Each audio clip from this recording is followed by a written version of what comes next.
สา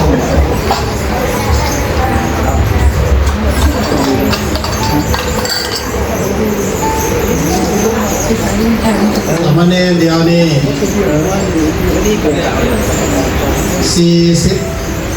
43ถูกแต่ว่าช่วงนี้ปิดเทอมเมื่อเยี่ยมบ้านเมื่อชอยงานหาผู้รอดนี่นะหลายอยู่หรอกตำรวจไม่ปัญญาในการนำมาลงไปไหน4 โลเหลือก็กระจายไปผู้ที่อื่นเนี่ยกระจายไปว่าโรงเรียนผู้เทพ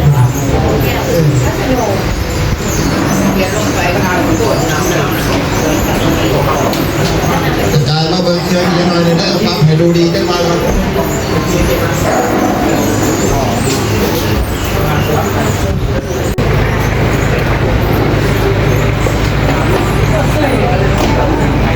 จังหวะนี้สามห้องห้องเดียว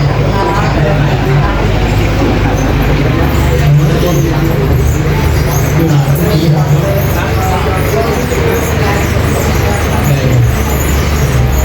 สูบหนาสดตัวเทียน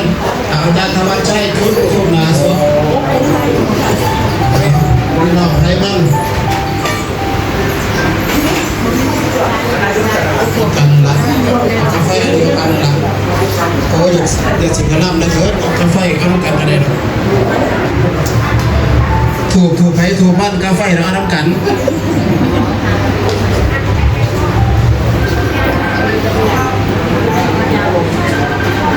ม่วนขนาด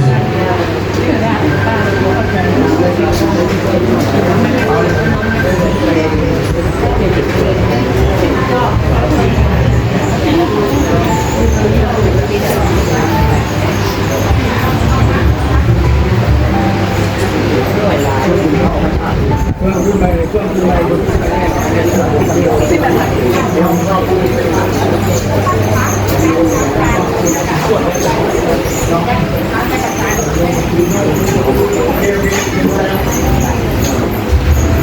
รื่องอะไรเด้อตั้งใจเด้อกล่าวคำบูชาพระรัตนตรัยพร้อมกันอิมินาสกาเลยนะเกิดผู้เป็นต้นเสียงอิมินาทั้งหลายพร้อมกันอิมินาสกาเลนะสัมมาอาภิปูชยามะอิมินาสกาเลนะอานุสังฆังอาภิปูชยามะอะระหังสัมมาสัมพุทโธภะคะวาพุทธังภะคะวันตังอะภิวาเทมิสวากขาโตภะคะวะตาธัมโมธัมมังนัมสสามิสุปฏิปันโนภะคะวะโตสาวกสังโฆสังฆังนามิ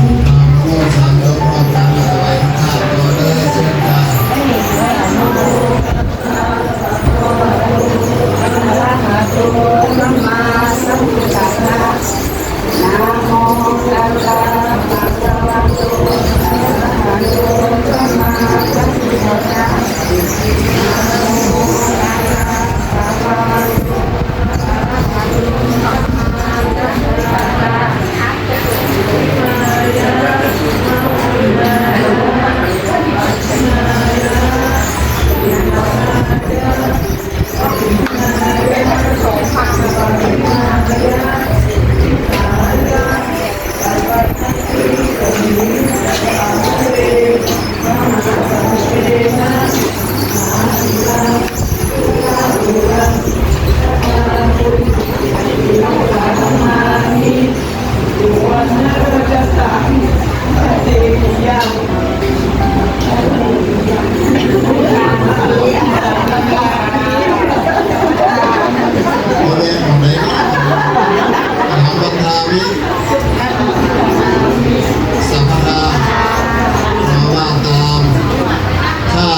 สิ่งศักดิ์สิทธิ์ทั้งหลายเทวบุตรเทวดาที่พิทักษ์รักษาเจดีย์พระธาตุพนมเจ้าเรือ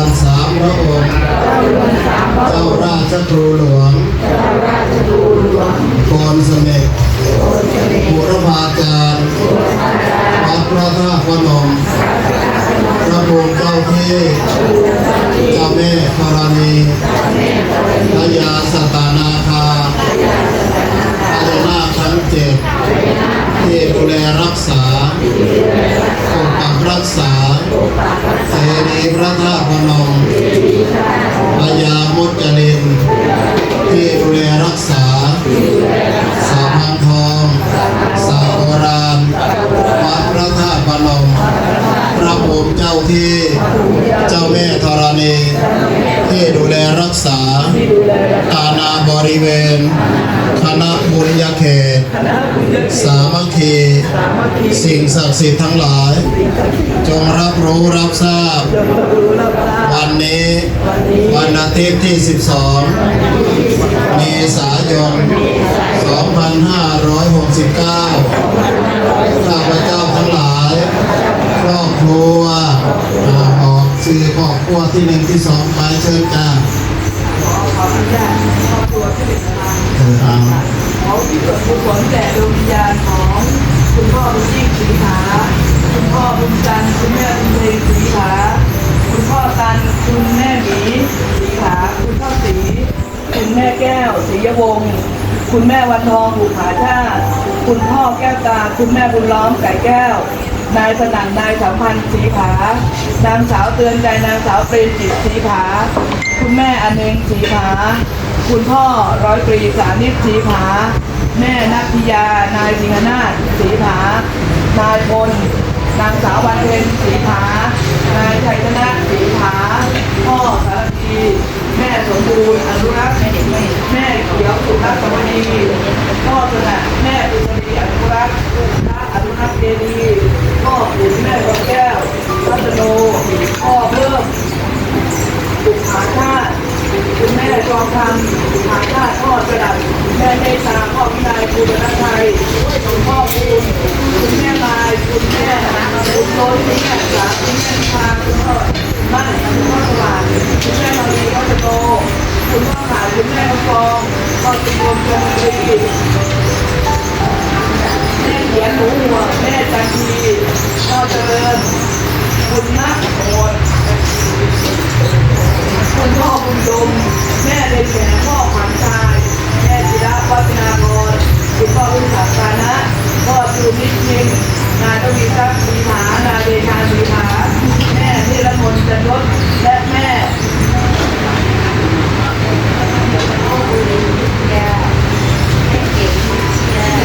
และคุณแม่คุณละนาไข่แก้วและของที่ส่วนกุศลแด่เจ้ากรรมนายเวรของพระเจ้าทั้งหลายตั้งแต่ชาติจนถึงปัจจุบันชาติให้หมดวงหมดการตั้งแต่บัดนี้เป็นต้นไปเถิดขอบคุณที่สองอาจารย์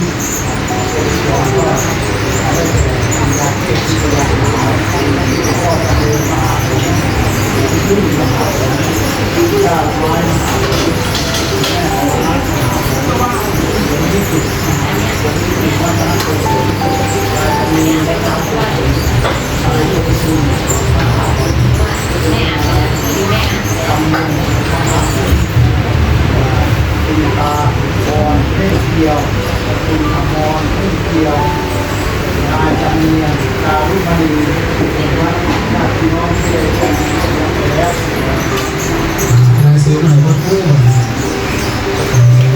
แม่บ้านเอาเพิ่มไปเอาเพิ่มเอาไปครอบครัวแรกเอา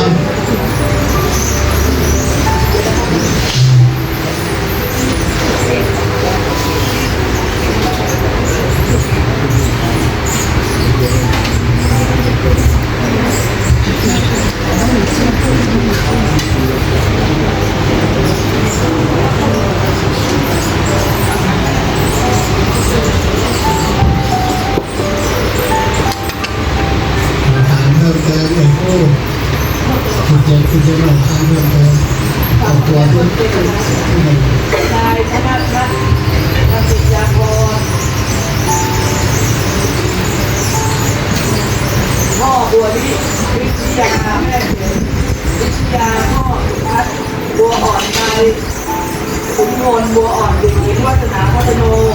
นายวัฒสันนายวัฒสันติวรตื้อแม่จุ๋ยจันทแพร นั่นแหละมาเลยสิมา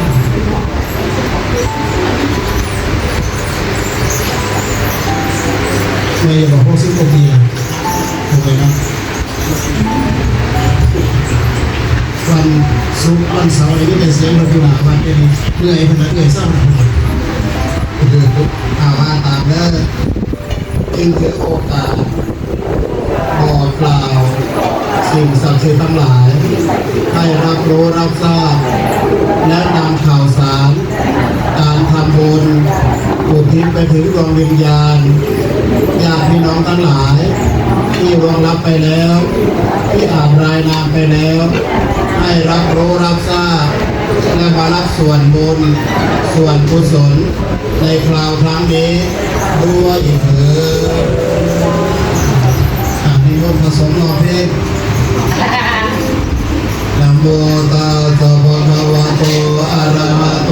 สัมมาสัมพุทธัสสะนะโมตัสสะภะคะวะโตอะระหะโตสัมมาสัมพุทธัสสะนะโมตัสสะภะคะวะโตอะระหะโตสัมมาสัมพุทธัสสะพุทธังสรณังคัจฉามิธัมมังสรณังคัจฉามิสังฆังสรณังคัจฉามิตุติยมปิพุทธังสรณังคัจฉามิตุติยมปิธัมมังสรณังคัจฉามิตุติยมปิสังฆังสรณังคัจฉามิตติยมปิพุทธังสรณังคัจฉามิตติยมปิธัมมังสรณังคัจฉามิตติยมปิสังฆังสรณังคัจฉามิยถาวิเศษาวิปุลานะมะอาหาจวะปะทะสมันตาอนุปริยายุเอโพเทตาจตุติสะเอวังชลาจมาจุจติวาตันติปานิโนภาติยะอมเลเวเสสุเตจันนะอโมโกเสนะเกติปริวาเจติสาปเมวาวิมาตินาตาธรรมะเอตังโกมินารตังนังนังปาติยานัจจาติมาตโยเอนะสังฆาเจตุตะเนนะวะตัสสมาอิวันนิโกโกสุตัมปัสสัญญาตมะตโนโพเทตัมเมตัสสัมเยตติโรอิเวสเยโยตัมปะจาริตาเยนะวะจายโยตเจตสาอิเตวนะปะสังสานิเปจัสสะเอวะโมตติยัสสะสัตตะตถาคเตอจละสุปฏิติตาเสนาจยัสสะกัลยาณังอริยกันตังปะสังสิตังสังเกปัสสะโตยัสสะสิโวโชโกตัจจตัสสะนังโอติตังอาโมอโมกันตัสสะเจเวตังตัสสมาสัตตังจะเสลังจะปัสสะตังธัมมตัสสะนังอนุโยเจตเวตาวิสรังโพตานัสสะสนันเทวเมสุตังเอกังสมัยภะคะวาสาวะติยังนิหรติเจตวันเดอนาตเมนิกาสาราเมตัตระโมภะคะวะเอโกอามันเตสิมิกวติปตันเตติเตเบโกภะคะวะโต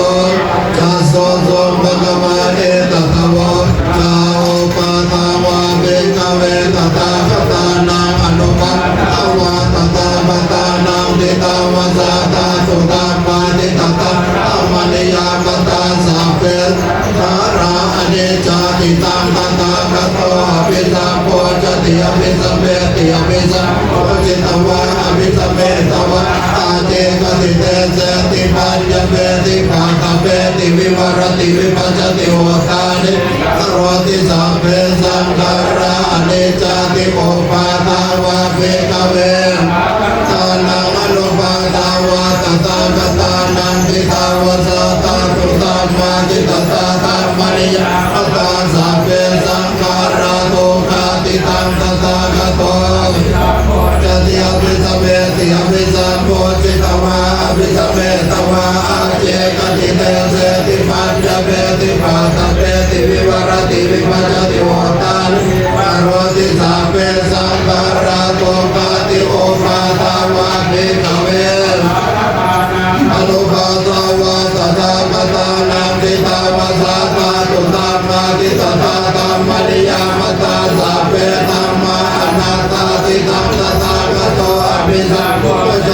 ภิสัมเมติอภิสัมโพธิตวะอภิสัมเมตวะอาจิกติเดชติปัญญเปติปาทเปติวิวรติวิภัชติโอตานิโรติสาเปสัมมาราตุนาติอุปาทาวะภิกขเวอนุปาทาวะตถาคตานังทิฏฐาวะสาธาตุธัมมาทิฏฐาธัมมนิยามตาสัพเพธัมมาอนัตตาติสัมตถาคโตตติอภิสัมเมติอภิสัมโพธิตวะอภิสัมเมตวะอาเจกติเตสติปัญญเปติปาตเปติวิวรติวิภัชติโอตานิกโรติสัพเพธัมมาอนัตตาติธัมมโวจะภควาธัมมนาเตวิโภภควะโตวาสิตังอภินันโตเตสัพเพสังขารานิจจติยตาปัญญายปัสสติเอตติโตเกสมาโกวิสุทธิยาสัพเพสังขาราโตกาติยตาปัญญายปัสสติปฏิโกเกสมาโกวิสุทธิยาสัพเพธัมมาอนัตตาติยตาปัญญายปัสสติอัตถเกเปตติโกเกมาโกวิสุทธิยาอัปปะกาเตมโนเสตุเจตนาปารกาเมโนอัตตายามิตราปชาเมวานุตาวติเยตโกสัมปทาคาเตธัมเมธัมมานุวัติโนปรเมสันติมาจุตายังสุโตตรังกังนังธัมมังเนปะหายสุขังภาเวตปันติโตกมากมวิเลเกยาตตุรมังคาตระวิรติเมจายเหตวะกาเมอกิจโนปริโยทปายาอันติสักเลเสอิมานิโตเยสังสัมโพธิยังเกสุสัมมาเอตังสุมาวิตังอาทานปฏิเลสังเกอนุปาทายเยรตังสวาสุติมันโตเทโรเทปริเนโคตาเทวิจาปัจจยสังขาราสังขาราปัจจยวิญญาณังปัจจยานามโรปังนามโรปปัจจยสลายตนังสลายตนะปัจจยภาโสภาสปัจจยเวทนาเวทนาปัจจยตัณหาตัณหาปัจจยอุปาทานังอุปาทานปัจจยภวภวปัจจยอาติมาติปัจจยจรามรณะโลกปริเทวโตมโตมนาสุปายาสาสัมภวันติเอวเมตตาสเกวานาสโลกาสังฆาสัตมุตโยติยวิจายตเววะเสสวิราคนิโรธาสังขารนิโรธาวิญญาณนิโรธวิญญาณนิโรธานามรูปนิโรธนามรูปนิโรธาสลายตนะนิโรธนิโรธาปัสสะนิโรธปัสสะนิโรธาเวทนานิโรธเวทนานิโรธาตัณหานิโรธตัณหานิโรธาอุปาทานนิโรธอุปาทานนิโรธาภวนิโรธภวนิโรธาชาตินิโรธชาตินิโรธาจรามรณังปริเทวโตกัตโตมนาสุปายาสานิโรธานิเอวเมตตาสเกวราสโตนาสัมมาสนิโรธโอเทยนาเวปสุภวันตินังปานันตามิโนทายโตพระมนาสัมตังตังปะยังติสัมปายโตปัจจานาติเตตุตัมมังยตาเวสุภวันติธัมมาตามิโนทายโตพระมนาสัมมาสังฆังปะยังติสัมปายโตปะยังปัจจยานังเวทิยตาเวปะสุภวันติธัมมาทายโตพระมนาสวิโตปะยังติตติมาราเสนังสุรวะโมมาสยามันตริกันเท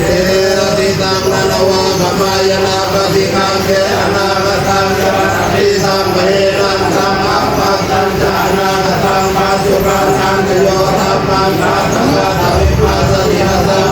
อาสังโอปังตังเวตังโปรหะเยอาเจวะกิตมาตัมมังโอจันจังมรณังสุเมธนิโยสัมมรันเตนะมะเตเตนะมะจุระเยวังวิหาริมาตาเปขะโมระมะตันติตังตังเวปะเตสระโตติสันโตอาจิกเตมุเตเตติเวโสภะคะวะอะระหังสัมมาสัมพุทโธเวสัสสะระสัมปันโนสุขโตโลกวิโรปุริสธรรมสารติสัตตาเทวมโนสานะโตภะคะว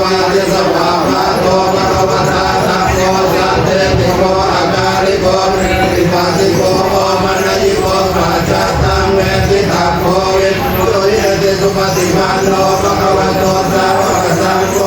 สุปฏิปันโนสาวกสังโฆญาณปฏิปันโนภะคะวะโตสาวกสังโฆสาเวติปฏิปันโนภะคะวะโตสาวกสังโฆญาติตังจตาริปุริสายุคานิอาตาปุริสาโภคลาภะคะวะโตสาวกสังโฆอาหุนายโยอาหุนายโยสัพพินายโยอัญชลีการณิโยอโนตรังโกญาเกตังโลกัสสะเตมาโอมตมะตมะเวเลเมนะสาวกันตังเตเมฆนัง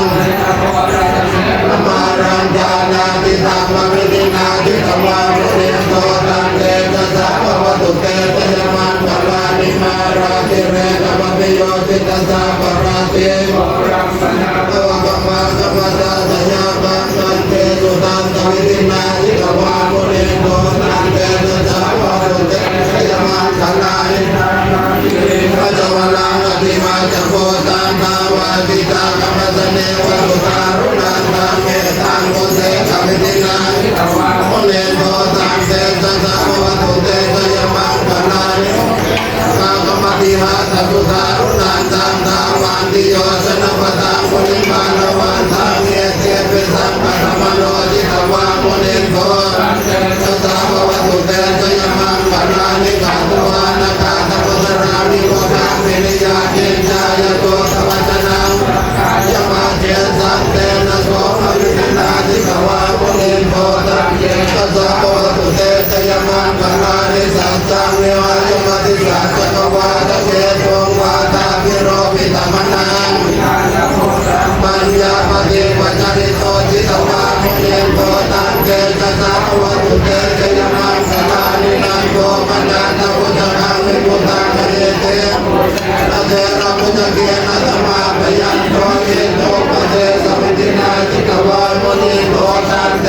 สาวะตุเตตยมันกลานิโตกามเทติปัจจเกนะสุทาตมะตังพระมังวิโสติสุติเวติภคาภิธานังเตนะวิตินาจิตวามุนิโตตังเตนะสาวะตุเตตยมันกลาเตนะวิภูชเตยมันกลาตกาทายโยวาจโนตินะติเนสารเตมะตังเตยิตวานะเนกวิวินานิสุปาตวานิโมกังสุขังปฏิกวายนาโรสะปัญโยมาการุณิโกนาโตอิทายสัพพปานินังโกเรกวาวารเมสัพพะปะโตสัพโพธิโกตมังเอเตนะสัจวะเจนะโหตุเตสยมังคลังจยันโตโพธิยาโมเลสัพพยานังเอวังตวันวิจโยโมอิจยาสุจยมังคะเลอภินาจิตมังรังเกสิเสปัตวิโภคะเลสาภพุทธานังอาคาปะโตปะโมทัติสุนากาตังสุมังคารังสุปปาตังสุโมติตังสุขโนสุโมโตจตุเยตังพระมจาริสุปตาตินังกายกรรมังปะทาตินังปะทาตินังมโนกรรมังปะเนเตเตปะทาตินาปะทาตินานิกัตวะอรปันตเตปะทาติเนเอาอาหารมาถือได้บ้างเด้อมาแล้วลาบตามเด้อ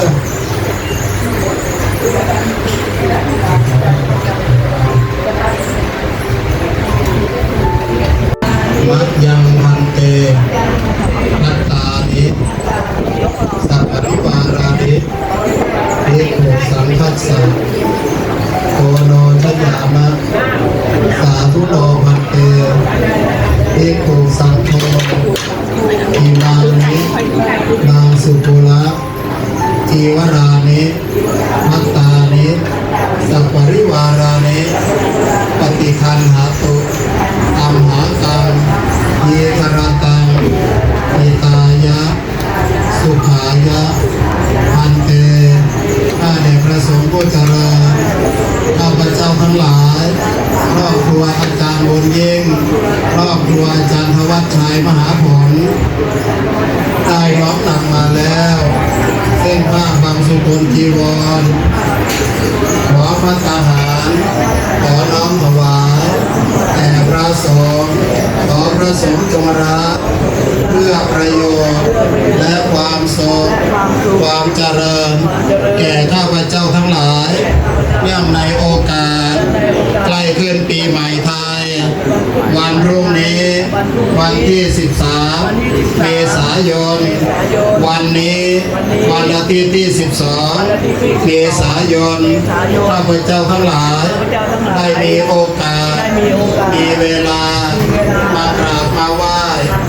เจดีย์พระธาตุพนมที่ศักดิ์สิทธิ์เพื่อขอศีลขอพร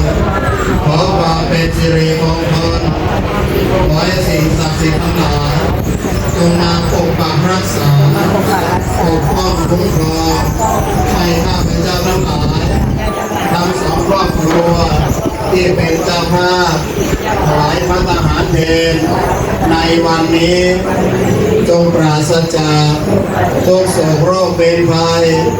ทั้งหลายทั้งปวงอันตรายใดๆก็อย่าได้มากล้ำกายตั้งแต่บัดนี้เป็นต้นไปเพื่อนชื่อว่ายากจนเข็นใจด้อยทรัพย์อับปัญญาขออย่าได้เกิดอย่าได้มีแก่ข้าพเจ้าทั้งหลายในการทุกเมื่อมีแต่กัลยาณมิตรเฮ็ดดีทำดี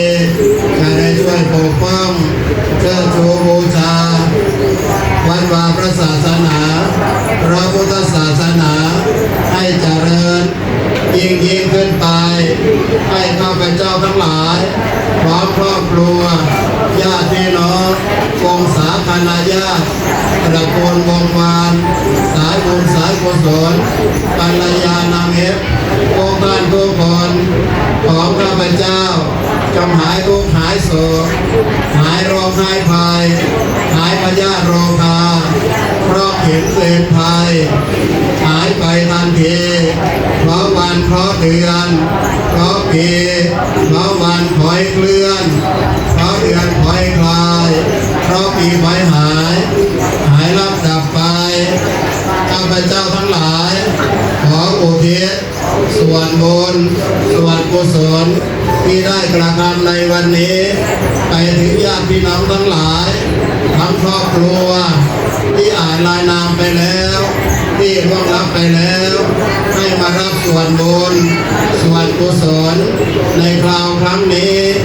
ด้วยเถิดสาธุ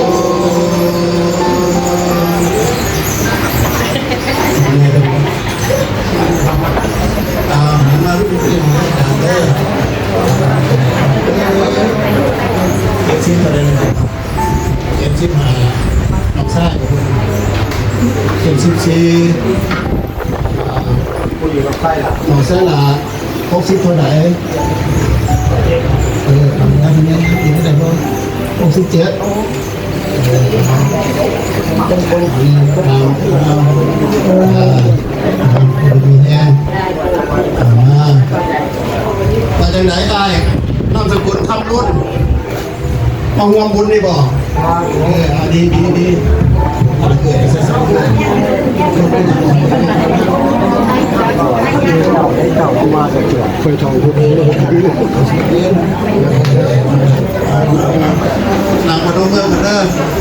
ดินละบ้านเดินทรายมาตัวนี้โอ้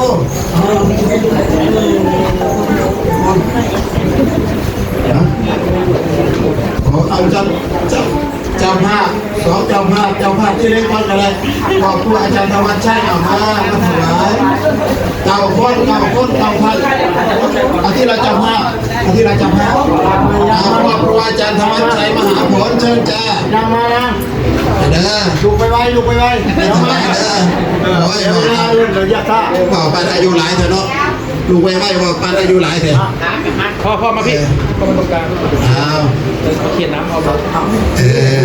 เขาไปเลยนะสังฆทานที่เป็นนั่นใน ตัวนี้แหละของอาจารย์ธวัชชัย ตัวล่างครับตัวล่างของอาจารย์ธวัชชัย แม่นเลย ก็นี่นะกองตัวล่างมาถือลูกที่เป็นอะไรยารักษาโรคมาให้ครบทุกคนเดี๋ยวพบกันเด้อขอบคุณอาจารย์ธวัชชัยเด้อ น้ำเยอะมาก อ้าวมาโยมเดียวมาโอ้โหเรียงลงหลาย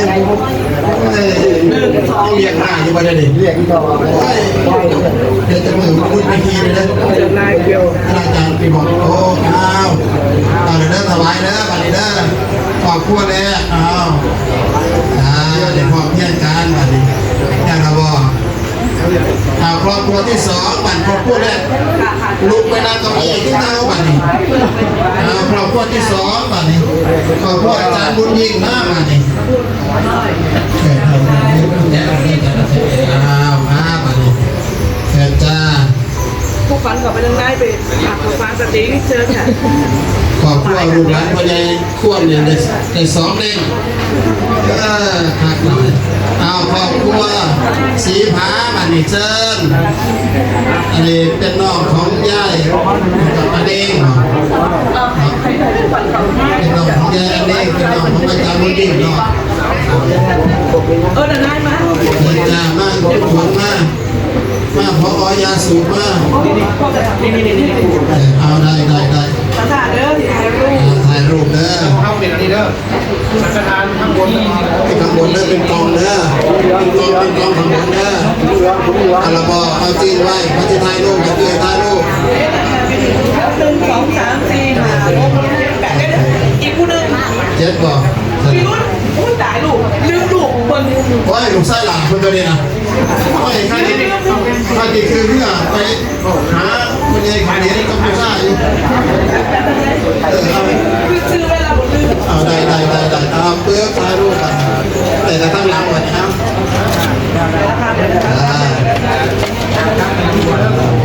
คุณเอาซ่อมแล้วมันนี่ได้อันนี้จาวัตสังขาราโอปาทวายธรรมิโนโอปาจิตตวานิรุจจันติเอสามุปัสสโมสุโข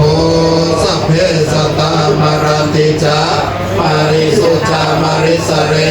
อาเทวหังมาริสามิอัติเมเอตสัมสยโยเตรียมพร้อมไว้น้ำยาสองเจ้าภาพ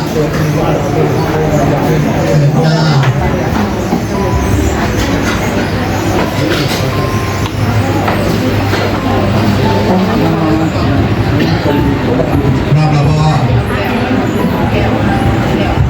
เริ่มมาเลยเด้อใครตอบมาทั้งคนนี้ตั้งทานรอยาทาวาริวหาปุราปริปุเรนติสาครังเอวเมวะอิโตตินังเปตานังอุปกปปติอิจิตังปฏิตังตุมังกิปะเมวะตเมจตุสัพเพปุเรนตุสังกปาจันโนปนรสโสยถามณิโชติราโสยถาวิวาจันตุสัพพะโรโควินาศตุมาเต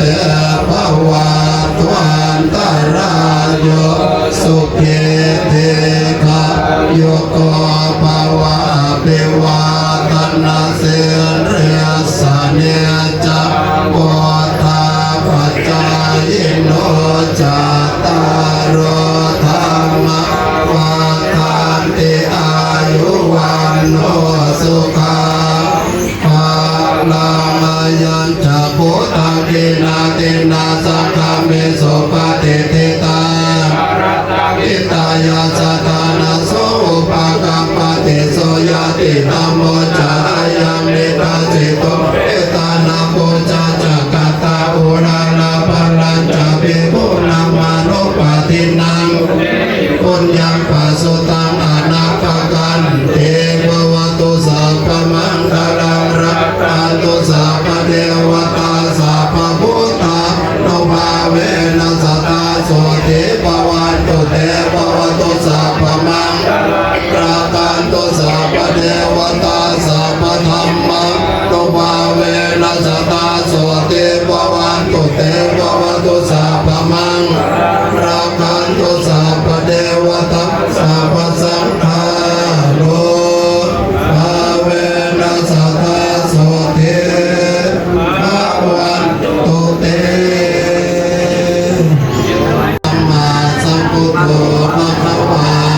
พุทธังภวันตังอภิวาเทมิตวะคาโตภะคะวะตาธัมโมธัมมังนัมมัสสามิสุปฏิปันโนภะคะวะโตสาวกสังโฆสังฆังนะมามิเอาได้ใส่คาถาสงกรานต์หรืออื่นแจ้งให้ทราบก่อนรับคาถาพระภิกษุสามเณรฉันพระทหารเศร้าเสร็จแล้วอยู่คนนาบุญเขตสามัคคีใน9 โมงเศร้าคนจะลดสงพดสงยาคู่แล้วก็สามเณรเลยผู้ใดว่างมืออื่นมาห่วงกันได้9 โมงเศร้าเด้อ หมดมือนี้ได้นะ พดมาเลย ข บ อ อก อนุญาตหมดมือนี้มีเดียวไม่แล้ว โอ้เจะไม่ละบอก เดียวไม่แล้ว โอ้ยินดีให้โหดเอาคาถาไปก่อนสมณีมาได้หลังเลยเอาคาถาไปก่อนมาตามนอนนานงานน้อยใช้ก่อยเงินหมดเงินมีหน้าสดเงินหมดก็หน้าแห้งไม่แห้งง่ายๆหรอกครอบครัวสีผาครอบครัวมหาผลมาทำบุญขนาดนี้สถานที่ทำบุญก็ศักดิ์สิทธิ์มีพระบรมธาตุพระนมเป็นสักขีพยานในการทำคุณงามความดีมีพระบรมธาตุพระนมเป็นที่ยึดเหนี่ยวจิตใจพุทธศาสนิกชนทั้งหลายวันนี้ข้าพเจ้าทั้งหลายได้เห็นเป็นบุญตาได้เจรจาเป็นบุญปากได้ปฏิบัติอุปถาเป็นบุญใจมีพระสงฆ์หมู่ใหญ่ในพิธีตลอดถึงพระภิกษุสามเณรซึ่งเป็นเนื้อนาบุญจะได้เฉลิมฉลองศรัทธาญาติโยมทั้งสองเจ้าภาพฉันพระทหารเพลในวันนี้พระครูสง่าให้คาถาวันสงกรานต์ปีใหม่ไทยไม่ติดไม่ขาดแม้แต่นิดเดียวเหล่านัวสวดนัวเหลือเกินเสกตัวให้ศักดิ์สิทธิ์เสกจิตให้มีกุศลเสกดีใส่ตนเสกมงคลใส่ตัวบอกข่าวล่วงหน้าวันที่10 กรกฎาคมอีกหลายเดือนอยู่ปีนี้เป็นปีอายุอาตมาล่องเลข7นะล่องเลข7พอยอดพระธาตุยอดพระธาตุกับ57พรรษาพระคู่กับ37อายุพระคู่กับ10 กรกฎาคมเด้อยอดพระธาตุ57อายุพระคู่กับ57พรรษาพระคู่กับ37โปรดติดตามตอนต่อไปพี่นะอาหารก็ได้ละเด้อข้าวข้าวสุกจะต้องกินทุกบ้านทุกฐานกินกว่าจะมาเป็นข้าวให้เรากินชาวนาเช่นกำลังจะทำปีต้องทนแดดทนฝนทนลมหนาวจึงได้ข้าวจากนามาถึงนี้คนกินข้าวควรคิดดูให้ดีชาวนามีบุญคุณต่อเราไม่เบาเลยข้าวทุกจานอาหารทุกอย่างอย่าชันทิ้งว่าเป็นของดีนะคนจนคนยากมีมากนักหนาสงสารชาวนาหน้าตาดำๆสงสารบรรดาเด็กตาดำๆขอบคุณแม่ครัวช่วยพากันดำข้าพเจ้าจะฉันพระทหารมื้อนี้ไม่เพื่อเล่นไม่เพื่อมัวเมาไม่เพื่อประดับไม่เพื่อตกแต่งแต่ฉันเพื่อยังอัตภาพนี้ให้เป็นไปและปฏิบัติตามเชิญโยมมาสงน้ำพระสงฆ์9 รูปในพิธีเชิญจ้า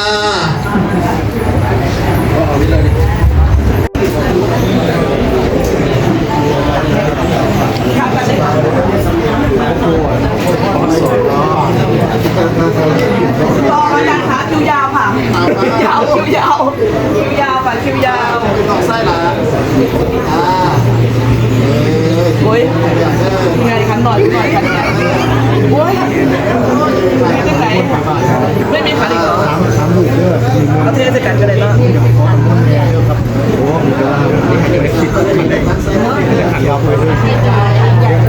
ไปนำได้บอกมันตัวอะไร ไปหาทหารใบหนึ่ง